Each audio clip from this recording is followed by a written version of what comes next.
Most people think that working in audit looks like this. But what does actually working in audit looks like?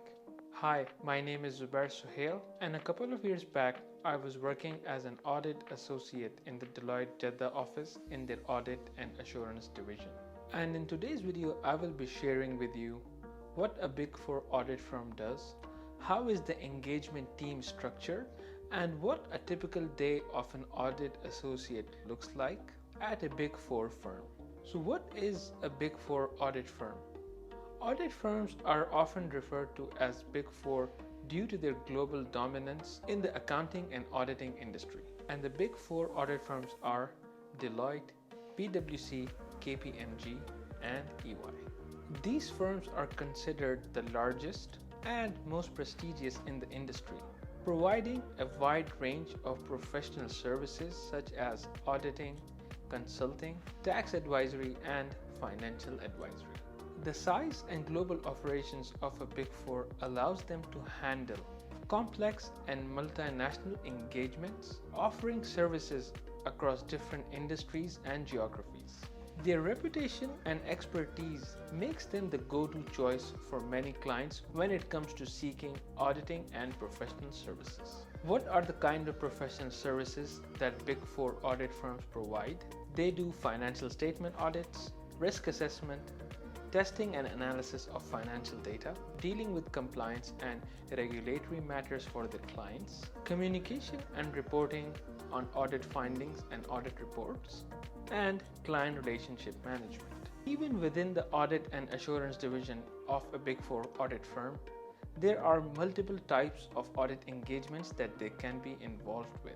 It could either be a simple financial statement audit, an internal audit engagement, compliance audit, or an information systems audit.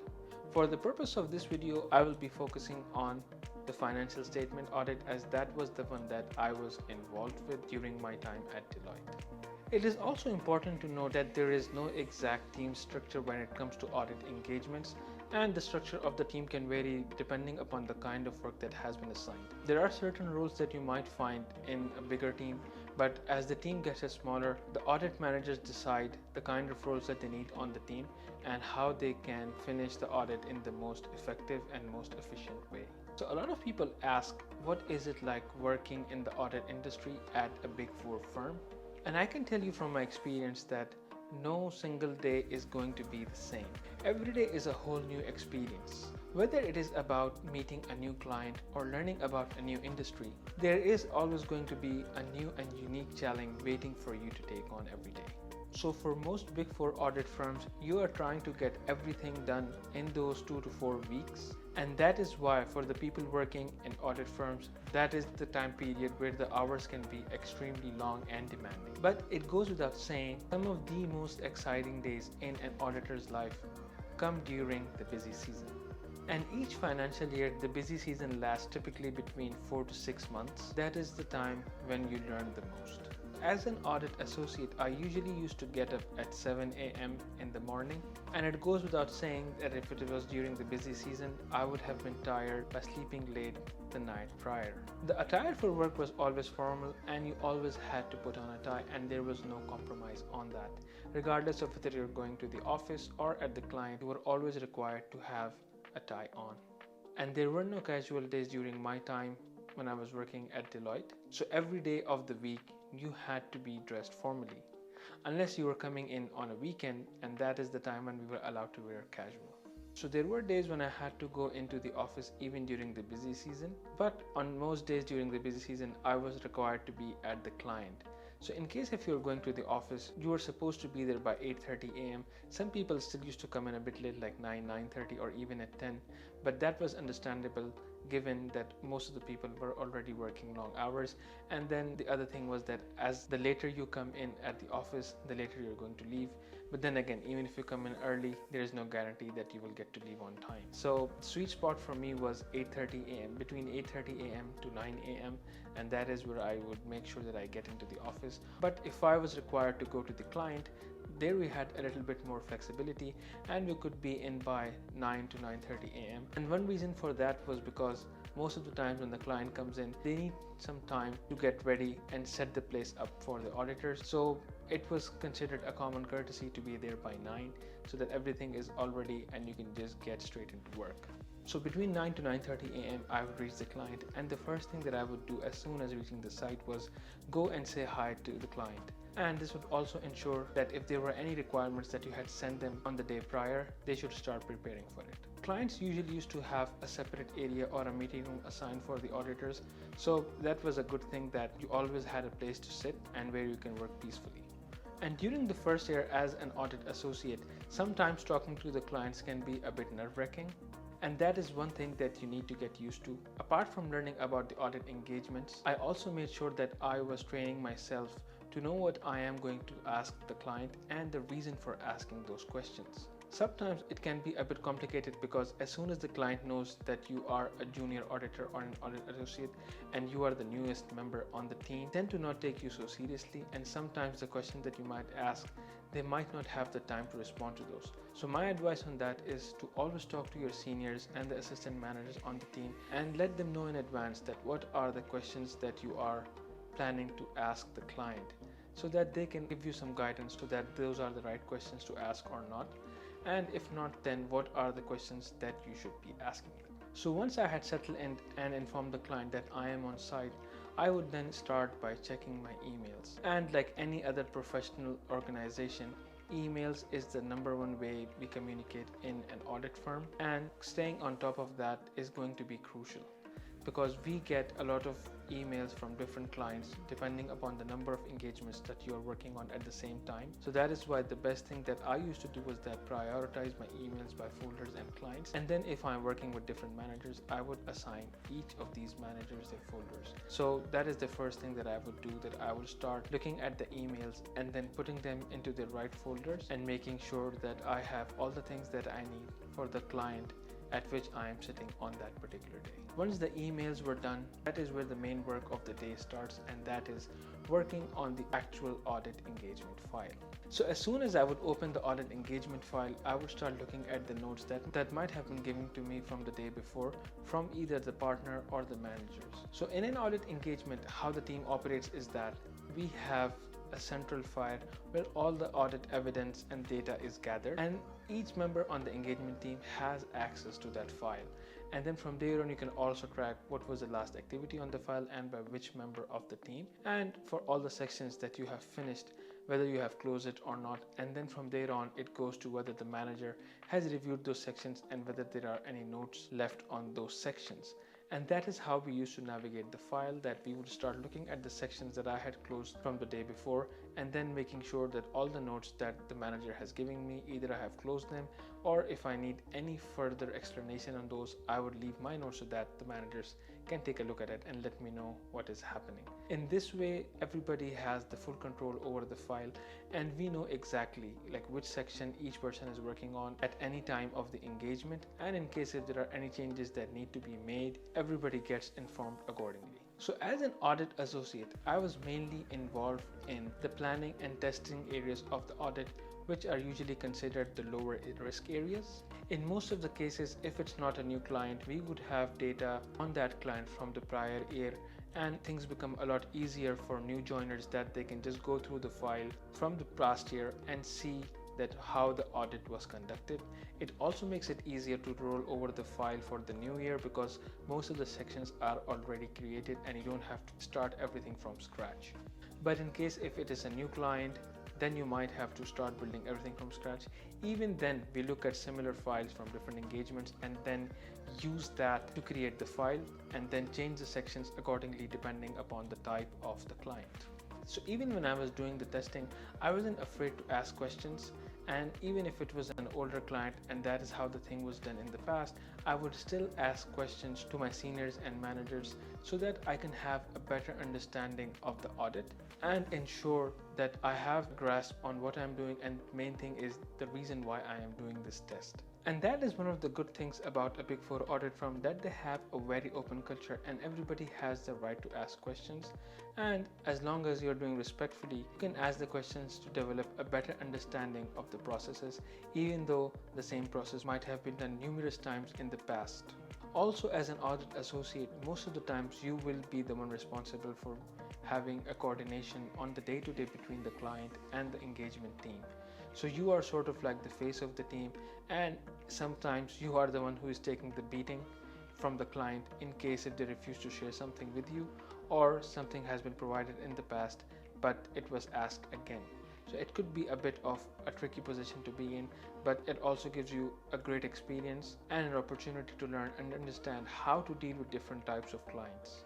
And each client can have a different kind of a nature. Some clients are extremely good and supportive, so no matter how many times you ask for a different data, they would be open to provide it. But then there are certain clients where you might have an extremely hard time to get the smallest of things. So this all depends upon your luck and the team that you're working with, but again, a great learning experience, and that was one of the things that I really enjoyed. The other great thing about the day working from the client was the lunchtime. And that is one of the time when the entire engagement team gets together, and we used to either go out for lunch or order in at the client. Regardless of which our option we opted for, the lunchtime was always a great experience, since all the team used to get together all the way from the partner to the associate, and we used to share our experiences of how the audit is going, and we used to ensure that we're not talking about only work but things outside of work as well. And those were one of the opportunities that you used to get where you can socialize with the partners, although most of the associates were shy or they would avoid that. But then again, I always found that during the lunchtime it was one of the best times for me to have a conversation with one of the partners, since we were in a casual setting. And depending upon the team that you are working with, you can get those opportunities at least 2 to 3 times per week, and I used to make the most of those opportunities. So the outstanding list is the most important document at the end of the day that you have to send to the client, and we used to make sure that no information is left out, because once that list is sent for the end of the day and the client starts providing information based off of that list, it's very hard for you to add anything additional, because that is when the client can retaliate, saying that okay, I've already started providing the information and it is too late to add anything more. So that is always a back and forth between the audit engagement team and the clients, but that was one of the most important things that I used to send out. And usually we used to send it out around 7 p.m. and that is when things start winding down, and depending upon the pressure that we might have of the busy season, so either we used to go back to the office, or if the client allowed us, we would stay a couple of more hours to complete the remaining tasks. So once I had sent the outstanding list to the client, I would go back and start checking my emails before the end of the day. This is the second time I would check my emails during the day, just to make sure that all the things that the client has provided me have been documented properly, and again put in the correct folders. If there was something that my manager or the senior auditors have sent me during the day, I would address that and see if this is something that can be done right away. I would respond to them. If not, I would go back and keep it in the pending list so that I could respond to it first thing in the morning. The other thing I would see that if there was something that I had requested the client and they still have not sent me, so I would send them a reminder. And that is again another key thing, that you need to send constant reminders to the client, and you cannot just assume that if you have sent the email the client would address it.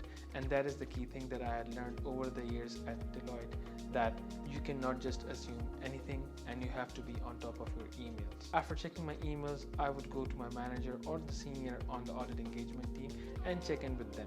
That is the time where you just sort of go through what has happened during the day and what are the things that we would have to address first thing in the morning, or are we going to prioritize the remaining tasks. This is the time where you need to bring any questions or queries that you might have to the seniors on the team. The other thing I had learned, that most of the managers appreciate that rather than coming into them with questions multiple times during the day, they appreciated that you keep those questions, you gather all of them at once, and then come to them at the end of the day or during the day once we're having that check-in, just to ask them everything at once. So I always used to have a notepad with me so that I could grasp all the information, and if there's something that I don't understand, I would write it down, and then as soon as I would feel that this is the right moment, I would ask them all the queries at once. So that would just not waste their time, and they would know that I would only come to them. After I had checked in with my manager, that is when our day would usually end. And after that, sometimes we would plan dinner with the team, or we would have dinner at the client since the day had been so long already. And the good thing during the busy season was that you always had dinner at the office, which would either charge to the client or it was taken care of by either one of the managers on the team. So that was also another fun thing that we did. The entire team used to get together, and being the junior member on the team, you were the one responsible for taking the orders and ordering food for everyone in case if you're not going out. But yeah, overall, it was good days for everyone. And one of the questions that I always get when I talk about Big Four audit firms is how much does an audit associate typically work when it comes to the number of hours during the day? And I can tell you from a personal experience that during the busy seasons, you work anywhere from 12 to 14 hours in a single day, which makes up to 60 plus hours during the week. And yes, that is excluding the weekends. And most of the times when you are finalizing the client, it can be asked of you to come to the office during the weekends, and which is pretty normal. As I mentioned earlier, busy season is one of the most stressful and demanding times during the year for any person who is working in audit. Even though at times I did feel that people knowing that they would have to work these long hours regardless of how they perform, a lot of people started slacking and they only used to work when the deadline was close enough, and nobody was proactively submitting their work, mainly because they knew that regardless of what they do, if they finish their work earlier, there will be more work waiting for them. So rather than trying to be efficient, they would just wait it out and utilize all of their hours on one client and take it from there. So yeah, not the most effective strategy, but that is a harsh reality of working at a Big Four during the busy season. But talking about all of these long hours and stressful working, it's not all gloom and doom when it comes to the Big Four audit firms. Some of the best things that I have learned during my professional career were from the Big Four audit firms, and I am extremely grateful for that. The Big Four firms have an amazing culture when it comes to upskilling and developing their associates. I consider the trainings provided by the Big Four firms one of the best around the globe, especially for people who are fresh out of college or university and starting off their careers. If you get those trainings at the very basic level, you are set for life. And that is why Big Four firms have a focus on building strong base for their candidates and providing them a lot of trainings during the first few years of their career. So during my time at Deloitte, I was given the opportunity to travel for trainings across the region where I would meet other people from Deloitte offices across the Middle East. And those trainings included everything from soft skills to learning about the software that we'll be using, as well as trainings on Excel. Those trainings have you covered for the coming season, and they also prepare you on how you would be dealing with all the challenges that will be coming your way. Other than that, Big Four also have a great mentoring program for which you can connect with any of the audit managers from the global directory and ask them for advice. It is something that is not mandated, but that is something that is always available as an option, and if you are someone who would like to do that, you can definitely go for it. Big Four firms also allow candidates opportunity to work on short-term assignments in different geographies across the globe. So Deloitte having their offices almost in every country around the world, you can utilize this opportunity and work for a short-term assignment in any of their offices so that you can learn about the culture and how things are performed in that geography.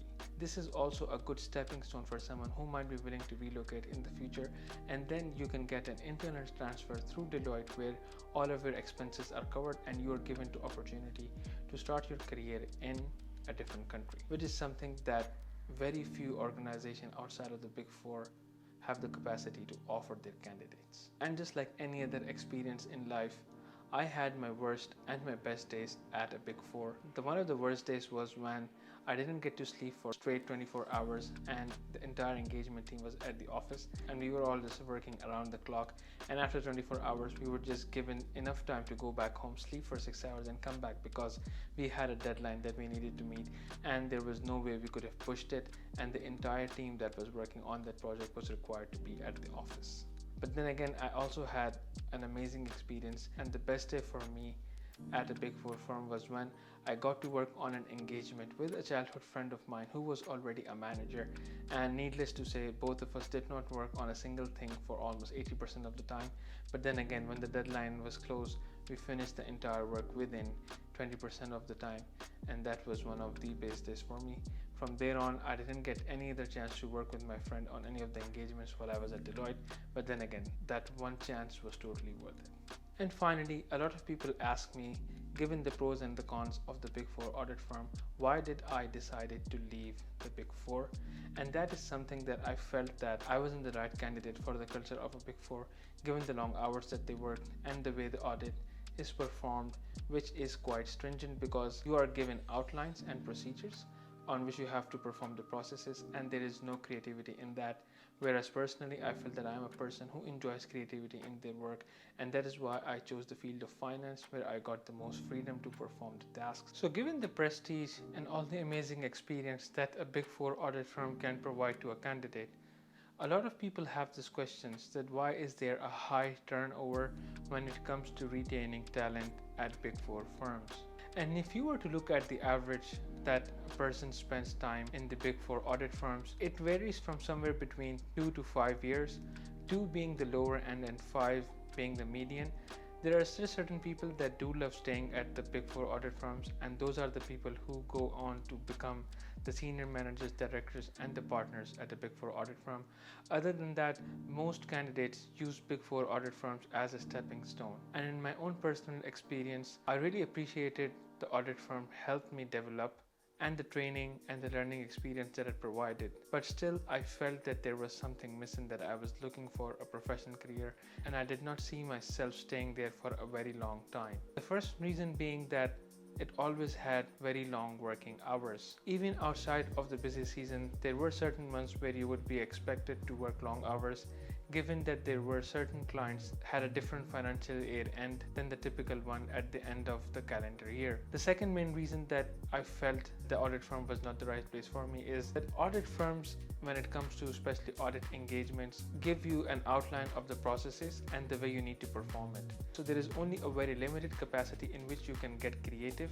Other than that, you have to abide by those guidelines. So yes, I felt that there was no room for creativity, and that is why I off the audit field and moved into finance, where I feel that there is a great opportunity to show your creativity when it comes to financial analysis and storytelling through data. Finally, I felt that when it comes to audit, you are mainly dealing with data that is now in the history, which means that there are very few things that you can change about it because the actual has already happened, and all that you're required to do is make sure that what is being reported is being done accurately, and then again on whatever the client is providing you. And that is where I felt that being an auditor was not making the impact that I would like to have. Especially when you work in finance, you have an opportunity to change the path and the trajectory of the organization because you are developing the forecast, and based upon those forecasts, the decisions are being made, which directly impacts the organization. So in order to have a more impactful and meaningful career, I felt that I wasn't the right person for the Big Four audit firm. Once again, I have a lot of respect for all of my colleagues who worked in audit because the hard work and rigor that goes into this field is second to none. But then again, I felt that this was not the right field for me. So this was just an overview of what a day in the life of an audit associate looks like at a Big Four audit firm. And I hope this video will give you some perspective before you make a decision, or if you're about to join a Big Four firm, this would give you a glimpse into what your day-to-day might look like. And I hope you enjoyed this video, and you can let me know in the comment section below. For any tips and tricks on how to prepare for an interview at a Big Four, you can check out the video on my channel where I talk about my interview experience at the Deloitte UK office. And I hope that video helps you with your interview prep. And I will see you guys in the next one.